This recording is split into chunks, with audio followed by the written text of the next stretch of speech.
Worried about gout? Check out Ural, the effective urinary alkalinizer. Ural, neutralize your uric acid problem now.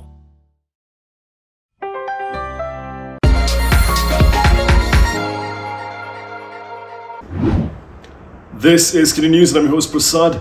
Nobody likes a liar. Plus, we've all been taught from a really young age to be truthful. But according to Najib Abdul Razak, being truthful was why BN lost to Pakatan Harapan in the 14th general election in 2018. Former Prime Minister Najib Abdul Razak said he had to pay the price for choosing to voice out the truth in the 14th general election, which resulted in BN's defeat. He said as the Prime Minister at the time, he could not make the type of promises made by Pakatan Harapan just to win an election. He said he was faced with a choice to promise Malaysians the moon, promises he knew he could not fulfill, or to be honest to the people. I choose to speak the truth.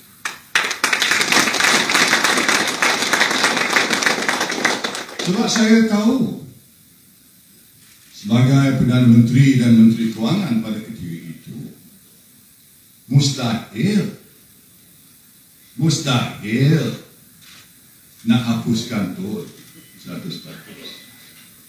Mustahil harga minyak boleh turun RM1.50. Mustahil pinjaman PTPTN nak dihapuskan. Mustahil BRIM nak diberikan RM2,000. Mustahil kalau GST dihapuskan, ganti dengan SST. Rakyat boleh dapat apa yang mereka janjikan. It is impossible. Speaking at a program attended by the Supreme Council members of the Malaysia Makal Sakti Party at PWTC today, Najib explained why, as the leader of BN at the time, he did not present a populist election manifesto. Maknanya, do I tell the truth? Or do I lie to the people?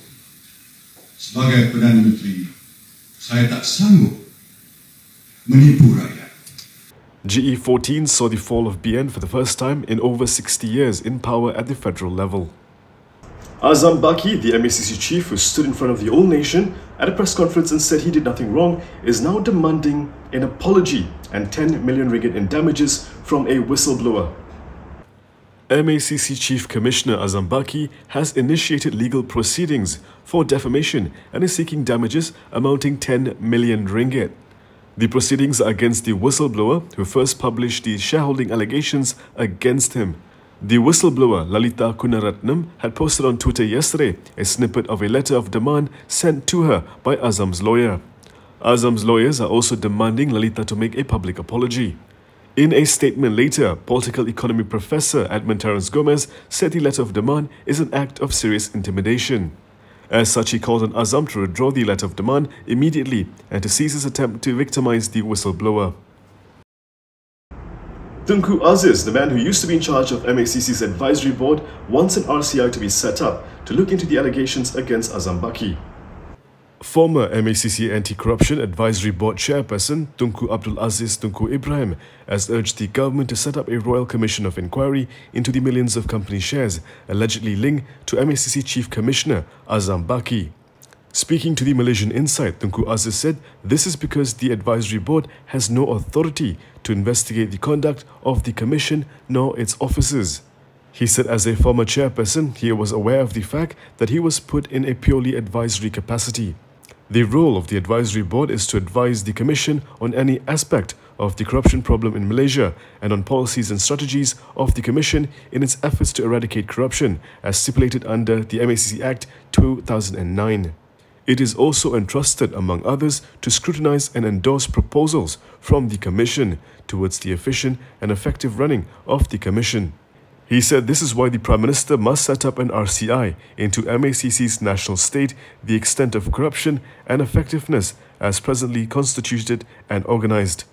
He added that the board's decision to conduct its own investigation, despite not being empowered to do so, shows that it is in dire need of an oversight committee. Azam Baki somehow managed to get more people to lodge police reports against him after declaring he did nothing wrong. PKR lawmakers and its youth wing lodged separate police reports today against MACC Chief Commissioner Azam Baki after he told a press conference on Wednesday that his trading account was used by his brother to acquire shares in 2 companies in 2015.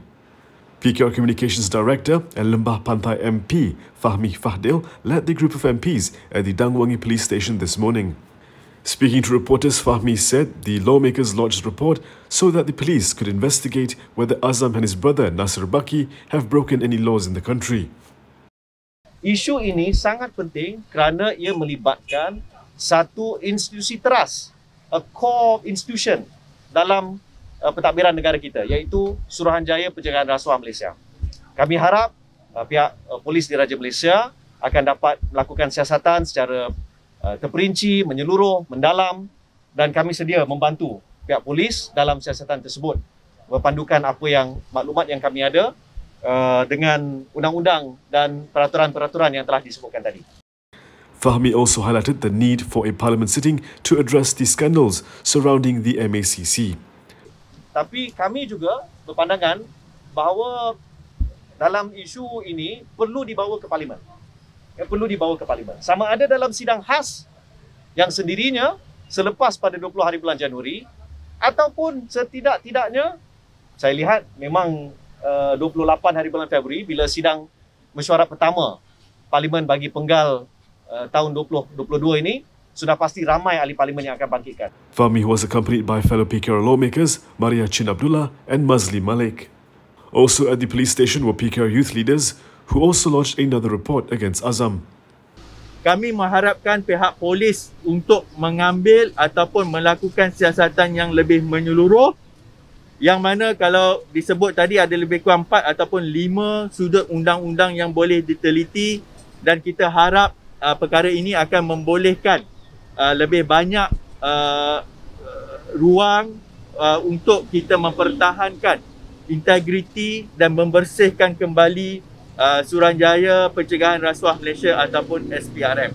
Now we have a message from our sponsor. When we're back, not everyone wants Azam Baki to be probed. Some are actually on his side.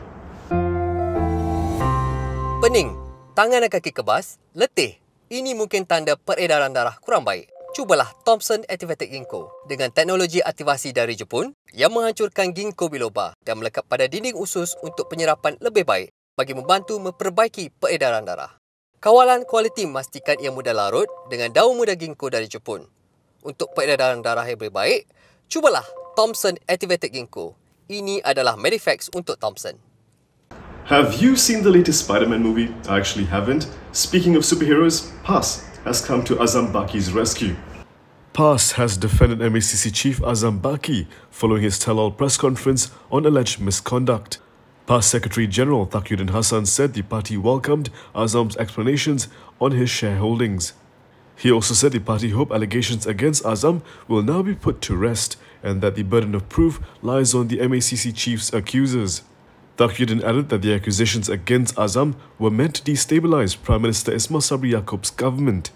However, in a separate statement yesterday afternoon, PAS Youth called for the government to take action to defend its integrity. PAS Youth Chief Ahmad Fadli Shari said while he respected the MACC chief, he should go on garden leave to make way for investigations that could clear his name. Azam has come under fire after he was exposed of owning millions of shares and warrants in 2 companies in 2015 when he was the MACC Investigations Director. He told a press conference on Wednesday that his brother had bought shares using his account while the MACC Advisory Board had cleared him of misconduct. Do politicians actually talk to each other? I'm not too sure because UMNO's number 2 wants the UMNO-led government to take climate change seriously. This could have been an email to the Prime Minister, who also is from UMNO. It's time for the government to take an aggressive approach in fighting drastic climate change.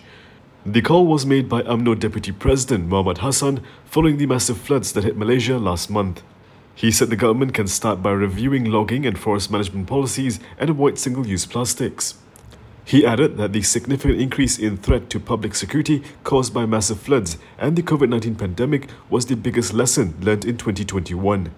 The UMNO number 2 said Malaysians need security guarantees via clear policies and concrete action. He explained that a government that cannot provide security guarantees is a government that fails to understand the needs of its people. Past President Hadi Awang is supporting the government's move to bar Umrah trips to Saudi Arabia. Past President Abdul Hadi Awang has backed the government's move to cancel further Umrah trips to Saudi Arabia amid a surge of COVID-19 infections amongst people returning from that country. Umrah tu kita kewajib kena tanya ahli perubatan. Kalau ahli perubatan kata wabak tu merebak, itu hak. Memang dalam sejarah Islam gunah dia tangguh. Semua jemaah boleh tangguh di Masjid Nabawi. Di Mekah kena sebab wabak, kena sebab berlaku. Yesterday, Health Minister Khairi Jamaluddin said in the last 2 weeks of 2021, the majority of infections were coming from Saudi Arabia.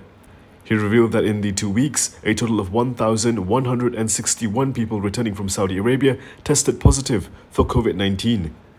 Khairi also revealed shocking figures that 14% of the 122 Umrah pilgrims infected with the Omicron variant did not receive a single shot of a COVID-19 vaccine. Khairi said the ministry will be investigating how travel agents allowed unvaccinated pilgrims to perform their Umrah in Saudi Arabia. Raja Bomo and Putri Zaleha, the duo in the viral video seen doing a ritual to stop floods from happening, will be charged. Raja Bomo Ibrahim Madzin may claim to have the ability to use bamboo as binoculars and coconuts as tracking devices. However, his supposed powers have failed to keep him from being charged in the Ipoh Sharia lower court today. This comes after a video of a ritual supposedly done to ward off floods in Perak went viral. Ibrahim will be charged under Section 14 of the Perak Sharia Criminal Enactment for defaming and insulting Islam and Section 16 of the same enactment for disobeying the fatwa of the Perak Mufti Department. Berita Harian Online reported that Ibrahim will be charged alongside a woman known as Putri Zaleha.